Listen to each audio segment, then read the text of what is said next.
ఫహీం గారు, corporation chairman Faheem గారు, వీళ్ళందరూ ఇన్ఛార్జిగా రాబోయే 10 రోజులు ప్రతి నియోజకవర్గంలో గ్రామ స్థాయి నుంచి మండల స్థాయి నుంచి బ్లాక్ స్థాయి వరకు కూడా పార్టీ చిట్టుగతులు, పార్టీని ఏ రకంగా ప్రజాస్వామ్య పద్ధతిలో బలోపేతం చేయాలి, మొదటిసారి ఓ డిసిసి ఎన్నిక అనేది ఆ స్థాయిలో వారి యొక్క అభిప్రాయాన్ని తీసుకొని డిసిసి ప్రెసిడెంట్ని ఎన్నుకోవాలి. కాంగ్రెస్ చరిత్రలో మొదటిసారి డిసిసి పాత్ర ఉంటుంది, ప్రధాన పాత్ర ఉంటుంది అభ్యర్థి ఎంపికలో.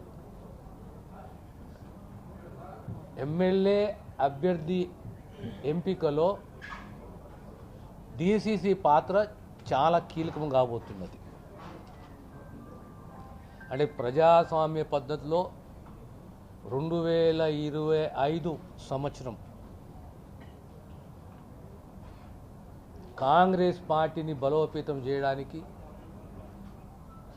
నేరుగా గ్రామ స్థాయి, మండల స్థాయి, తాలూకా స్థాయి, డిసిసి నుంచి ఏసీ వరకు సత్సంబంధాలు పెంచుకోవాలి. ఆర్గనైజేషన్ బలోపేతం